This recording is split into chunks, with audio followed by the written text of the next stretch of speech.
Imagine a merchant, right, just stepping off a wooden ship in Roman Britain. And this is somewhere around the year 100 CE. Right, so we're talking peak empire. Exactly. And maybe he originally set sail from Alexandria in Egypt or, maybe somewhere off the coast of Syria. Which is a massive journey. Huge. And he has absolutely never been to this damp, freezing, just completely alien island at the edge of the known world. I mean, the weather alone would be a shock. Oh, entirely alien to him. And he doesn't speak the local Celtic dialects. He doesn't know the local customs. Boy.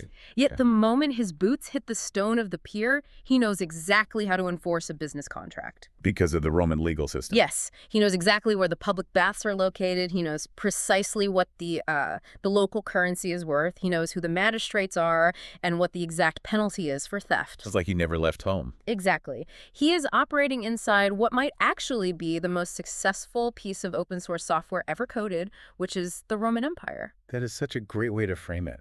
But, today we aren't just looking at the code itself. We are looking at the terrifying, frankly crushing psychological toll it took on the human beings who were forced to be the system administrators. Yeah, that image of the merchant you just brought up, it perfectly captures the illusion of effortlessness. Right, the illusion. Because when we look at history through a macro lens, the sheer scale of the Roman machine makes it look, it makes it look inevitable. It really does. You just see the maps with the borders. Exactly. We see the brick, the mortar, the borders drawn cleanly on a map, and we just assume it was a matter of pure engineering. Just laying down stones. But the moment you zoom in on the actual mechanics of trying to govern millions of people across completely disparate continents, that clean architectural blueprint just, it disintegrates. It totally falls apart under scrutiny. Right. You are suddenly neck deep in human psychology, behavioral engineering, and the profound, almost paralyzing anxiety of maintaining an artificial order in a naturally chaotic world. Which brings us to the core of what we are doing today. So welcome to the deep dive. We are incredibly thrilled you are joining us. It's going to be a heavy one. Oh, absolutely. Today, we are taking a massive journey into the Roman Empire, but entirely through the lens of a highly unique, frankly astonishing set of notes we've been granted access to. Yeah, and we should clarify for you listening, these are decidedly not your standard academic textbook summaries. Not at all. Nor are they simple, chronological retelling of dates and battles and who stabbed who. Right, not even close. The source material for today's exploration is this fascinating, very dense document, simply titled Bannock-Roman Empire. Such a cryptic title. It really is, and what makes this material so incredibly captivating is its dual nature. Right, it operates on two levels. Yeah, on one hand, it is a rigorous, highly mechanical study of Rome's societal systems, like how they actually scaled civilization. The hardware and software of it all. Exactly. But on the other hand, it is paired with a deeply personal, almost haunting psychological reflection. Which is where it gets really dark. Very dark. The notes compare the entire Roman Empire to a specific leadership profile, a persona referred to throughout the text as Bannock. Right. The author treats this ancient, sprawling civilization as a psychological mirror for a very specific type of human burden. And our mission today is to pull this apart systematically. Step by step. First, we are going to unpack how Rome answered the ultimate geopolitical question, which is, how can civilization actually be scaled and stabilized across incredibly diverse populations? Right, the mechanical problem. Exactly. And then we will transition into exploring what this ancient administrative machine reveals about the psychological burdens of modern leadership. The human cost. Yes, the heavy weight of duty and the very real systemic danger of carrying far too much on your own shoulders. Okay, let's unpack this, because the sources anchor us initially in what they call the classical expression of Rome. Right, narrowing the timeline. Yeah, narrowing our focus to that golden window between the 1st century BCE and the 2nd century CE. The real sweet spot of the empire. Right, and the foundational premise the text lays out is that Rome's ultimate legacy wasn't conquest. Which goes against everything we're taught in school. Exactly, because, any charismatic warlord with a large enough horde can conquer land, right? Sure. Taking land is just violence. Right. But Rome did something fundamentally different. They systematized human life. Yeah. They made societal order legible, governable, and crucially transferable. What's fascinating here is how the document completely dismantles our modern obsession with original invention. Oh, I loved this part. We tend to evaluate the greatness of a civilization by what it created out of thin air. Right, like who invented the wheel? Who invented math? Exactly. But the text argues Rome was not a civilization of inventors. It was a civilization of integrators. They were the ultimate adapters. They really were. They looked at the philosophy of Greece, the agricultural administration of Egypt, the architectural nuances of the Near East, and they just absorbed them. Right, they didn't need to be the first to think of it. No, they didn't just take the ideas, they organized them into a political and administrative machine designed specifically for endurance. It's the ultimate franchise model. Franchise model, yeah, that's perfect. If you think about a massive modern fast food chain, right? The genius isn't the burger itself. The burger is fine. The burger is just a burger. Right. The genius is the operating manual that allows a teenager in Tokyo and a teenager in Toronto to produce the exact same burger using the exact same supply chain. Exactly. It's the replicability. Yes. Rome was plug-and-play civilization. You could conquer a patch of wilderness in Gaul, drop down a Roman civic center, and instantly reproduce the laws, the infrastructure, and the civic identity. And the notes break down the mechanism of that plug-and-play franchise into 5 specific moves that Rome utilized to perfect the scaling of civilization. Let's walk through those because they are crucial. Right, so the first move is making order portable. Portable order. Yes. The institutions were not tied to the physical dirt of the city of Rome. They were abstract concepts that could travel in the minds of administrators and soldiers. You could pack up the idea of Rome and march it 1,000 miles away. Exactly. And the second move, which is perhaps the most difficult for any empire to actually achieve, was linking power to procedure. Right, because raw force is incredibly unstable. It's fleeting. I mean, a sword to the neck gets immediate compliance today, but it doesn't build a stable tax base for your grandchildren. Precisely the point the text makes. Anyone can use violence to extract resources, right? But that model only lasts as long as the conqueror is physically present and visibly intimidating. The moment you leave the room, the rebellion starts. Right. Rome recognized that procedure, office, and institutional law are what allow power to endure across generations. They turned the law into a weapon, almost. They effectively turned law into the backbone of civilization. And we have to be very careful not to project modern democratic ideals onto this. Oh, absolutely not. The text is explicit that Rome did not strive for human equality. They strive for predictable order and recognizable hierarchy. Right, everyone has a place. It might be a terrible place, but it's clearly defined. Exactly. A merchant in Spain and a legionary in Britain operated within the exact same recognizable legal framework. Force creates immediate fear, but procedure creates long-term expectations. It trains people. It trains the conquered population to anticipate how the system will react. Which leads directly into the third move the text outlines, which is transforming conquest into incorporation. The genius move. The concept that being Roman wasn't restricted to a specific bloodline or ethnic identity tied to the Italian peninsula. It wasn't genetic. Right, it eventually became an expandable legal identity. If your people were conquered, there was a defined procedural pathway to eventually become a participant in the system. A citizen. Yeah. If we stick to that corporate analogy, it's like a hostile takeover, where the acquired employees, if they comply and hit their quotas, are eventually offered stock options in the parent company. And the psychological shift that requires is immense. It really is. You are taking conquered enemies and giving them a vested interest in the survival of the empire that just conquered them. You're making them defend their own subjugation. Exactly. Yeah. Now, the fourth move was making infrastructure civilizational. The hardware. Yes. Roads, bridges, and aqueducts were not just practical tools for moving water or troops. The text views them as visible, undeniable statements that the imperial order reached right into your everyday, mundane life. It's physical propaganda. It is. When you draw clean water from a public fountain hundreds of miles from the capital, you are experiencing the physical manifestation of Roman capability. Every time you take a drink, you remember who is in charge. Right. And the fifth move ties all this together, which is defining greatness as continuity. The long game. The ideal Roman state wasn't one that burned brightly for a decade under one charismatic genius. It was an institution that could outlast the flaws, the deaths, and the failures of individual leaders. But, you can't run a massive, complex operating system without serious hardware. You really can't. You can have the most brilliant franchise rules ever written, but if you cannot physically deliver the supplies or move the troops and communicate across thousands of miles, the whole illusion just shatters. The software needs a server to run on. Exactly. So how did Rome practically and physically connect this massive portable order? This is where we have to dive into the sheer logistics of the empire, the hardware required to sustain that software. Geographically, it's just staggering. It's hard to even picture on a modern map. Right, from a single city in central Italy, they expanded to completely dominate the Mediterranean basin. The whole thing. They referred to it as Mare Nostrum, meaning our sea. They weren't just bordering it, they owned the entire coastline. Or Roman lakes. Basically, they controlled the misty frontiers of Britain, the deep forests of Gaul, the ancient agricultural wealth of Egypt, and stretched all the way into parts of the Near East. The physical footprint required to lock that down is just mind-boggling.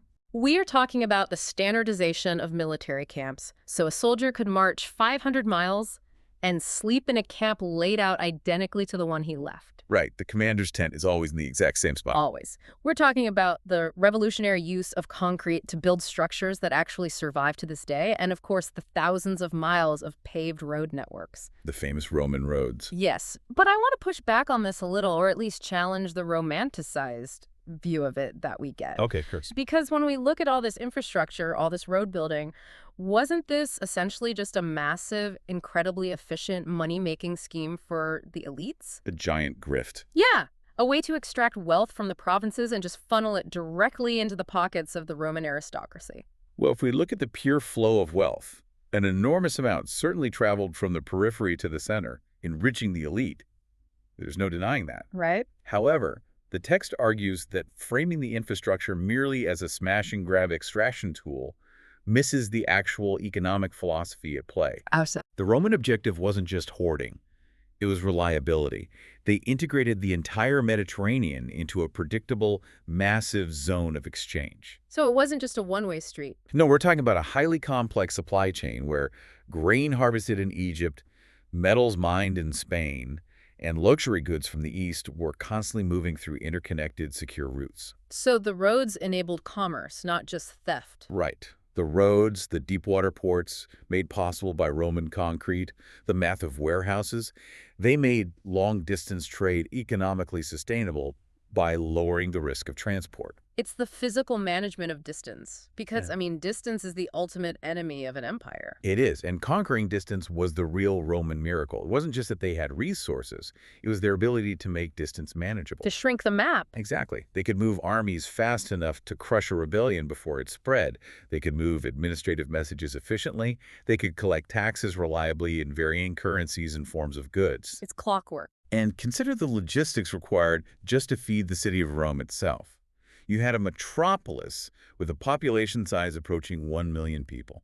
Which is completely insane for the ancient world. That was a demographic density practically unheard of, and sustaining it required an administrative organization, a continuous flow of grain ships from North Africa and Egypt that very few states in human history could have conceptualized, let alone maintained for centuries. But to keep that circulation going, to maintain this relentless, sprawling physical and economic machine without a single computer or telecommunications device, you need a very specific type of human being running it. You need a very strong psychological profile. Right. You need extreme psychological endurance. What kind of mindset keeps a human cog functioning in an engine like that, day after day, year after year, knowing that one single failure in the grain supply means a violent riot in the capital? This transitions us directly to the philosophy of that cog in the machine. Roman philosophical thought, as the notes emphasize, was overwhelmingly practical. No time for staring at the stars. Exactly. They had very little patience for wildly speculative, abstract Greek metaphysics. The Roman mind was obsessed with utility. No, it works right now. They constantly asked, what is my duty? How do I serve the common good of the republic or the empire? How should a person maintain their sanity and function under extreme, unyielding pressure? And the philosophical operating system they overwhelmingly chose to install in their leaders was Stoicism. Yes, Stoicism became the defining psychological framework for the Roman elite. It was a philosophy that emphasized rigid discipline, absolute self-mastery, the acceptance of fate without complaint, and rooting your personal virtue entirely in your inner character rather than external reward. It's like armor for the mind. It was practically tailor-made for the Roman values of endurance, public duty, and suffering and silence for the good of the state. I think this is where the modern listener experiences massive cognitive dissonance. Oh, for sure. It's totally alien to us. Because today, our entire cultural narrative is obsessed with, finding our authentic selves. Right, therapy language. Exactly. We are taught to look inward, to separate ourselves from societal expectations, and to discover who we truly are in total isolation. To put yourself first. Yeah. But reading these notes, it is glaringly obvious that for a Roman, identity was entirely relational and civic. You didn't have an authentic self outside of your roles. You were defined by your obligations. Right. You were a citizen, you were a father, you were a soldier, a patron, a client, meaning wasn't found by escaping the machine. You didn't go find yourself in the woods. No. Yeah. Meaning was generated by functioning flawlessly within your assigned role in the machine. It was about proving yourself worthy of the heavy responsibility you were handed. That is the exact psychological friction the text highlights. Meaning came directly through function within the order. But the sources also dive into the profound, quiet anxiety this caused among the more thoughtful Romans. The ones paying attention. Right. Because if your entire identity, your honor, and your virtue are intrinsically wrapped up in serving the state, what happens to your soul when the state becomes demonstrably corrupt? Oh man, that is the question. How do you maintain a stoic sense of inner virtue when imperial ambition, violent domination, and the crushing of conquered peoples are the literal tools of your daily trade? The dissonance would be deafening. The agonizing question for the Roman administrator was, can immense power and personal morality actually coexist without one destroying the other? Here's where it gets really interesting, because that exact tension between unyielding duty, the need for rigid structure, and the absolute crushing burden of holding on to power is where our source material takes a wildly unexpected turn. It pivots completely. It really does. It stops being a pure history lesson and becomes a highly specific psychological profile. The Bannock reflection. This is the conceptual hinge of the entire document. For you listening, this is the part that will fundamentally reframe how you look at leadership today. It's incredibly relevant. The author of these notes uses the entirety of the Roman Empire as a vast psychological metaphor for a specific leadership persona they call Bannock. They map the mechanics of an ancient civilization directly onto this individual psyche. It's a brilliant device. In this framework, Rome represents the Bannock persona at its absolute most idealized, right? A figure who provides unshakable leadership, rigid structure, clear guidance, and a profound, stabilizing emotional steadiness for absolutely everyone around them. And the notes utilize a highly evocative phrase to describe this idealized state, which is leading under starlight. I love that phrase. Leading under starlight. It's so poetic. It's a style of leadership that is not about shouting from the front or demanding applause. It is about quiet, persistent orientation. Like navigating by the constellations. Exactly. It's navigated by fixed principles in the dark, offering patient direction, and prioritizing long-term group cohesion over flashy, dramatic, short-term displays of dominance. The text refers to this figure as the architect captain. Right. This leader isn't just standing at the wheel of the ship pointing toward the horizon. They are the person down in the bowels of the ship, making sure the rules are followed, the roles are clear, the rituals are observed, and the rations are distributed evenly. Doing the unglamorous work. Exactly. It frames the act of civilization building as essentially massive-scale crew management. Yeah. But, and this is the shadow side that the text warns about, Rome could become incredibly overbearing, inflexible, and rigid. And similarly, the human being embodying the Bannock persona suffers from a mirrored pathology. Oh, carry too much. Yes. When you are the one person keeping the ship from sinking, you start hoarding responsibility. You develop a pathological fear of disorder. You think everyone else will fail. It is the perfect ancient equivalent of modern high-level leadership burnout, when a leader reaches a state of such absolute exhaustion and isolation that they genuinely, deeply believe the entire system will completely collapse into anarchy if they blink. If we connect this to the bigger picture of the empire's history, this psychological profile perfectly encapsulates the ultimate Roman tragedy. How so? Well, the notes are explicit. Rome achieved greatness because it possessed the administrative genius to organize the whole. But it became profoundly endangered when its leaders internalized the belief that the whole depended entirely on them. When the ego gets tied to the survival of the state. Exactly. When the architect captain reaches a point where they feel they cannot trust a single other human being to steer, the ship doesn't move faster. It becomes paralyzed by the captain's own physical and mental exhaustion. The bottleneck is the leader. Right. The system becomes a hostage to the limitations of one human mind. So if that is the psychological blueprint, this heavy, stoic, burden-bearing machine constantly threatening to crush its own operators, what actually happens when real, highly flawed, ambitious human beings are forced to pilot it? The crash test dummies of history. Exactly. Because the sources give us a phenomenal cast of historical characters who stress-tested the system to its absolute breaking point, and typically history demands clear heroes and villains. We love a simple narrative. We do. We want the maniacal Nero or the depraved Caligula on one side, and the noble Cincinnatus who saves the Republic and humbly goes back to his plow on the other. Right, the good guy and the bad guy. But looking closely at the analysis in these notes, I have to ask, does that simple, comforting hero and villain binary actually hold up under scrutiny here? The sources aggressively reject the hero and villain binary. Let's totally throw it out. That kind of framing is just far too simplistic for what was actually happening.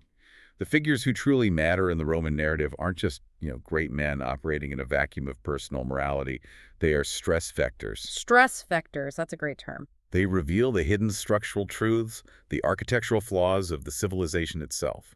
They show us how a system behaves when placed under unimaginable moral and practical strain. Let's start by looking at the outsiders, the external threats that force the machine to prove its worth. You have a figure like Hannibal. Hannibal is the perfect starting point, because he was an existential threat who was fundamentally non-Roman, yet his actions are essential to understanding the Roman psyche. Right. During the Second Punic War, Hannibal marched over the Alps and brought the Roman Republic to the absolute brink of destruction. Just a nightmare scenario for Rome. At the Battle of Cannae, he annihilated a massive Roman army. Tens of thousands of Romans died in a single afternoon. Unimaginable casualties. By all conventional logic of the ancient world, Rome should have surrendered. Any other state would have. Absolutely.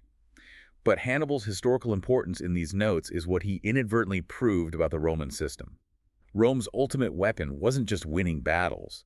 It was their terrifying, almost unnatural resilience. They just refused to die. The system was designed to absorb a catastrophic blow, outlaw public mourning, raise a brand new army, and simply outlast the catastrophe.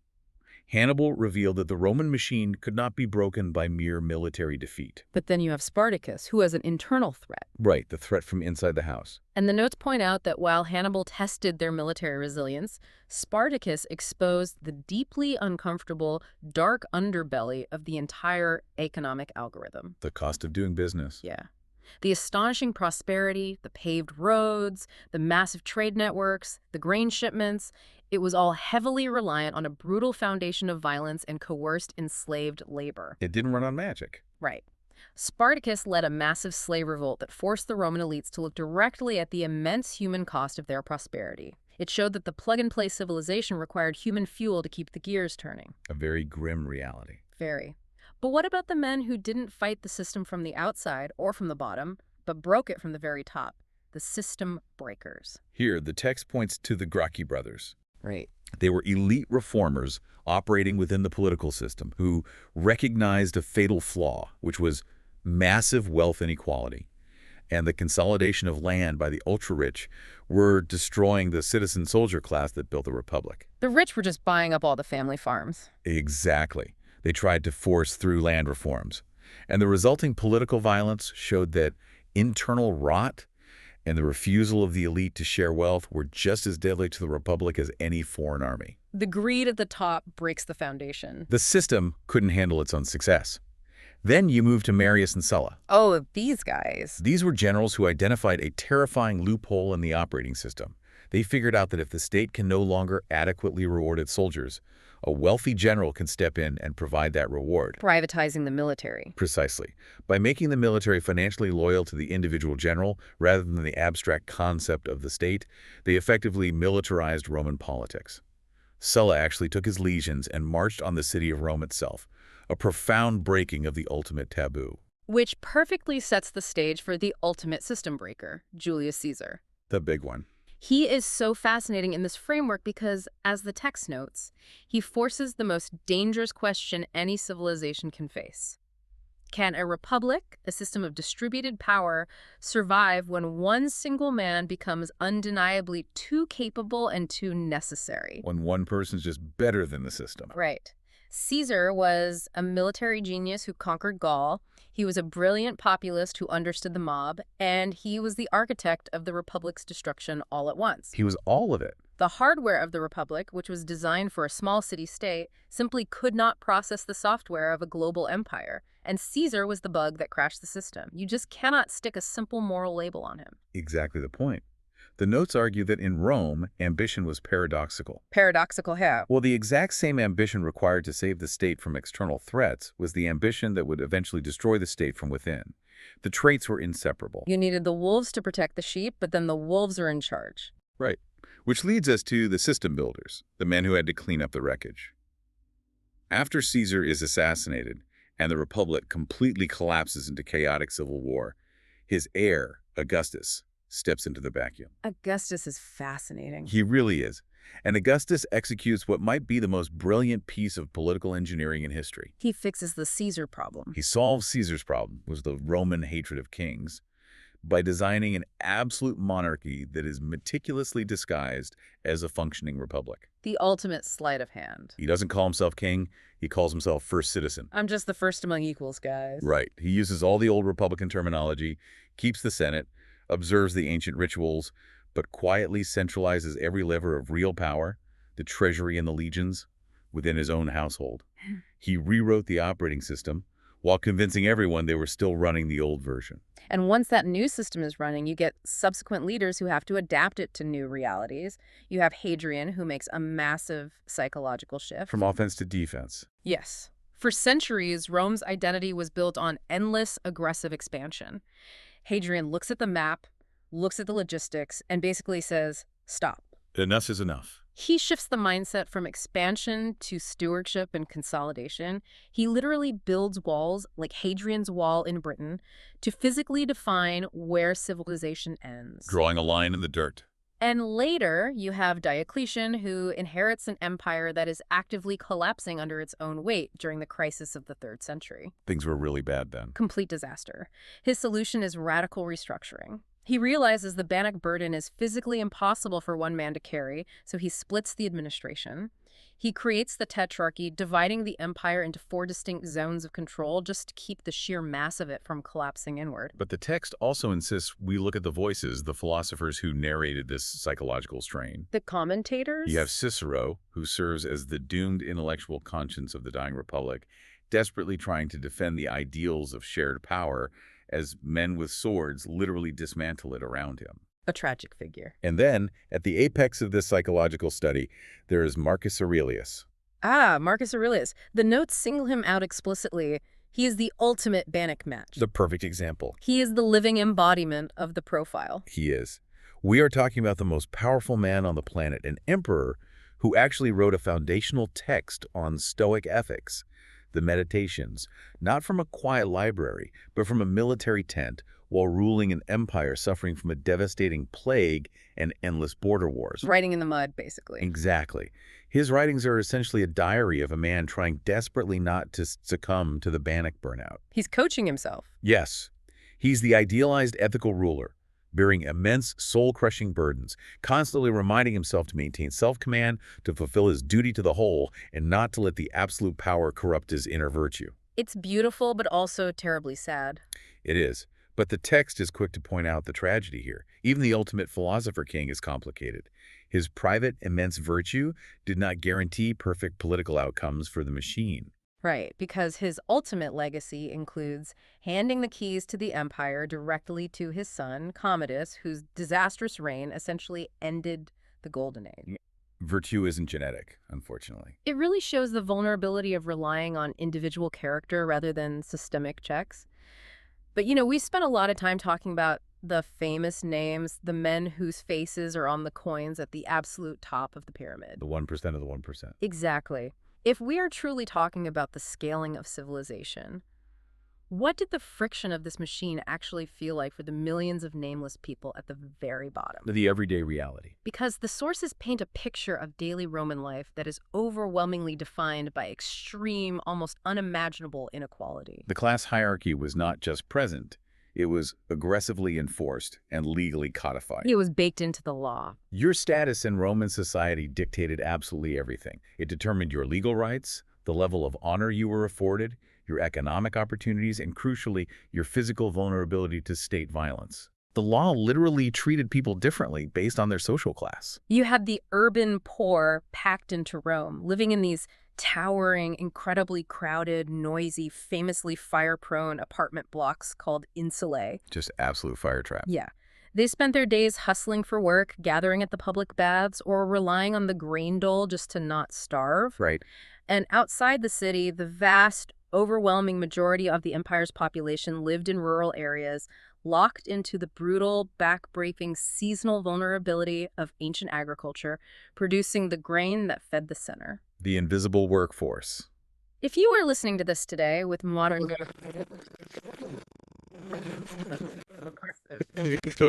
It does. How did the Romans gaslight millions of people into accepting this? Why didn't the ordinary, disenfranchised people just constantly violently revolt against this massive systemic inequality? That is a vital question, and it's where the sources provide a crucial structural nuance. Okay, lay it out for us. Rome had severe inequality, yes, but for the majority of its history, it didn't feel chaotic to the people living inside it. Interesting. The mechanism that prevented constant revolution was the patronage system. That patronage system. Yes, this was an invisible, highly formalized web of mutual obligation that held the entire society together from top to bottom. How did it work? Wealthy, powerful patrons provided physical protection, financial resources, and vital legal representation to their poor, dependent clients. In return for this safety net, the clients gave absolute loyalty, political support, and public prestige to their patron. I mean, it sounds functionally like a legalized, socially acceptable mob protection racket. Yes. You have a powerful benefactor looking out for you in a dangerous world, and in exchange, you owe them your absolute loyalty and obedience. In a purely structural sense, that analogy works perfectly. It was a relational hierarchy. You weren't an isolated individual completely alone against the state. You were a protected node within your patron's network. You belong to someone. Right. When you combine that daily security with the massive public entertainment infrastructure, the gladiatorial games, the staggering scale of the chariot races at the Circus Maximus, the theater, which served to bond the society emotionally and distract the masses from their lack of political agency, it created a highly stabilized system. Bread and circuses. Exactly. The roles were undeniably clear. The expectations of who owed what to whom were stable. People might not have possessed anything remotely resembling modern equality or human rights, but they had structure. And people crave structure. And the harsh historical truth the text reveals is that human beings will often willingly tolerate extreme inequality if they feel secure and legible within a predictable structure. So as long as the internal structure held, the people felt a sense of belonging, or at least a baseline of survival security. Right. But what happens when that rigid, carefully balanced structure is forced to deal with a shifting, unpredictable outside world that absolutely refuses to play by Roman rules? The world outside the walls. This leads us to the geopolitical world stage and the long, complicated unraveling of the empire. Rome, despite its massive size, never existed in a vacuum. They were in constant grinding interaction with the rest of the world. They couldn't ignore the neighbors? And to manage this, they utilized three main strategic protocols, which were conquest, integration, and containment. The three tools in the toolkit. The algorithm was simple. If a region was economically valuable and resisted Roman influence, Rome utilized its military to conquer it. Step 1, hit them with a sword. Exactly. Once conquered, if the population could be culturally absorbed, Rome integrated them by slowly extending the technology of citizenship and Roman law. Step 2, make them Roman. Right. But if a region was too vast, too rugged, or too difficult to definitively conquer, they shifted to containment, relying on diplomacy, bribery, and fortified borders to manage the threat. But they encountered rivals that fundamentally broke that algorithm. The system crashed. We already discussed Carthage, which was an existential, highly sophisticated maritime threat that Rome ultimately chose to just utterly obliterate. Salt the earth. Yeah. But looking east, there was the Parthian Empire. The text notes this was essentially a massive, centuries-long stalemate. Rome couldn't just march in and roll over them like they did in Gaul. Exactly, and understanding why requires looking at the mechanics of warfare and logistics. The ground realities? The Roman military machine was built around heavy infantry legions, designed for close-quarters dominance. Guys with big shields standing in a line. Right. The Parthians utilized highly mobile, lightly armored horse archers operating in vast, arid landscapes. Hit-and-run tactics. The Roman plug-and-play infrastructure, the paved roads, the heavy supply trains, couldn't take root in the shifting sands of Mesopotamia. You can't pave the desert. A Roman legion marching into the desert was vulnerable, slow, and easily exhausted, as the disastrous defeat of Crassus at Carrhae proved. They literally couldn't project their operating system into that specific environment. It was an incompatible landscape. Then, looking north, you had the Germanic tribes across the Rhine and Danube rivers. This was an unpredictable, deeply decentralized frontier. No neat borders. You couldn't conquer the capital because there was no capital. You couldn't co-opt the central king because power was fractured among countless warlords. It's like trying to fight a swarm of bees. The Roman system required centralized infrastructure to attach itself to, and the thick, trackless forests of Germania completely resisted systematization. It simply didn't compute. The sources also highlight a very different kind of resistance internally, specifically the Jewish revolts in the province of Judea. A totally different kind of friction. These are critical to the text's analysis because they demonstrated that the Roman integration machine profoundly struggled and often failed when a conquered people's belief system fundamentally resisted assimilation. Right, theological resistance. Rome's franchise model worked best when local gods could be synchronized with Roman gods, right? When people were pragmatic and willing to gradually become Roman. Your sky god is now Jupiter, it's fine. Exactly. But when a culture's identity and theology were absolute and non-negotiable, the Roman system couldn't absorb them. It fractured, leading to massive, devastating conflicts. Which brings us to the ultimate synthesis of all these pressures. That's a big moment. When you combine the logistical strain of Parthia, the chaotic pressure of the Germanic frontier, and the internal frictions, we arrive at the famous fall of Rome. So what does this all mean? Because culturally, we are conditioned to view the fall of Rome as this epic cinematic event. Like a movie climax. Yes. We picture a specific day where barbarians kick down the wooden gates, the marble pillars collapse in slow motion, and the empire simply blinks out of existence in an afternoon. Cut to black. But the notes make it explicitly clear it was not a sudden collapse. It was a prolonged, agonizing unraveling. It was a slow, multi-generational untangling of complex systems.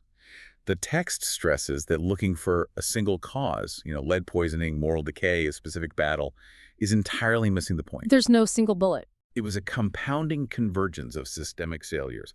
First, there was massive overexpansion. Who got too big? The physical footprint of the empire simply became too large to manage efficiently with the communication technology of the ancient world. Messages took weeks, armies took months to redeploy, the borders were stretched way too thin. The rubber band snapped? Then you compound that with severe economic strain. You had hyperinflation, the constant debasement of the currency to pay the ever-growing military, crushing taxation on the middle class, and an overwhelming reliance on a static slave labor system that completely stifled any need for technological innovation or industrialization. Add in the catastrophic political instability of the later centuries. The civil wars. You had periods where the army was constantly assassinating emperors and installing new ones, sometimes lasting only a few months. Just a revolving door of dictators. Right. The physical structure of the empire was still there, the roads still existed, the buildings stood, but the psychological trust in the system entirely evaporated. People stopped believing in Rome. And then the external migrations pushed the weakened system over the edge. You have massive confederations of displaced peoples, the Visigoths, the Vandals, eventually the Huns moving en masse into Roman territory. The map gets rewritten. And the notes point out a brilliant nuance here that completely shatters the popular narrative. These weren't just cartoonish, savage invaders looking to burn things for fun. No, they were desperate. In many cases, these were desperate refugees fleeing threats further east, or they were former allies, trade partners, and even recruited soldiers who had served within the Roman army itself. The empire wasn't just being invaded, it was transforming and hybridizing from the inside out. Furthermore, there was a profound cultural shift. The religious aspect. The transition from a classical pagan empire whose ideology was built on earthly conquests and civic duty to a Christian state whose philosophical orientation was increasingly focused on the divine and the afterlife fundamentally altered the cohesion, the priorities, and the psychological identity of the civilization. And if we pull this all the way back to the Bannock psychological profile, the text draws a really chilling parallel. It's the perfect metaphor. The Roman Empire fell for the exact same mechanical reason. A highly capable modern leader burns out. They scaled their responsibilities far beyond sustainable human limits. They couldn't let go. They took on too much territory, too many crises, too much administrative weight, and in doing so, they lost the vital flexibility required to adapt to a changing reality. This raises an important question, perhaps the most urgent insight the sources offer us regarding how complex entities actually end. What's the takeaway? The core thesis here is that civilizations, and perhaps organizations in general, do not collapse because they are inherently weak. They collapse when their internal systems become so layered, so rigid, and so complex that they can no longer process or adapt to new external challenges quickly enough. Rigidity is the enemy. Rigidity, not weakness, is the actual killer. But the twist is that it's not even a final death, right? No, it's a transformation. The aftermath of the fall wasn't just dust and dark ages.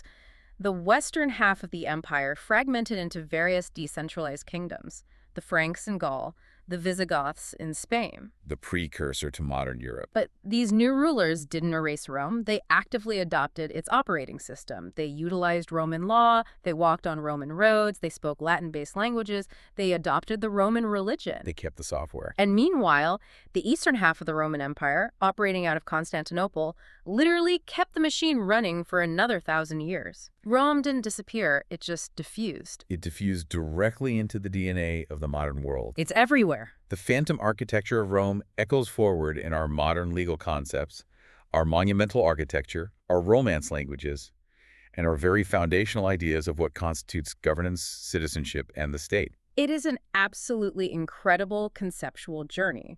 We've gone from looking at Rome as this highly efficient, open-source operating system for scaling civilization to using its history as a profound psychological mirror for the heavy, isolating burdens of modern leadership and the pathology of burnout. It's a lot to process. And finally, seeing it not as an empire that vanished into the history books, but as a system that merely melted down and was poured right into the foundations of the world we are swimming in today.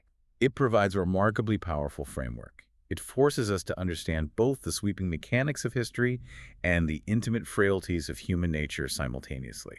Now, as a brief but necessary reminder before we close this out, while we have spent the last hour marveling at the incredible administrative organization, the staggering logistics, and the sheer intellectual scale of the Roman machine, the source material makes it explicitly clear that the stability and prosperity were structurally built on extraction, severe societal hierarchy, and coerced, enslaved labor. We can't ignore that.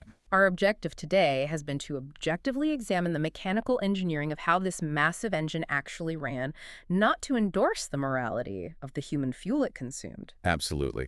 We study these ancient architectures to rigorously understand how human systems function, scale, and ultimately fail.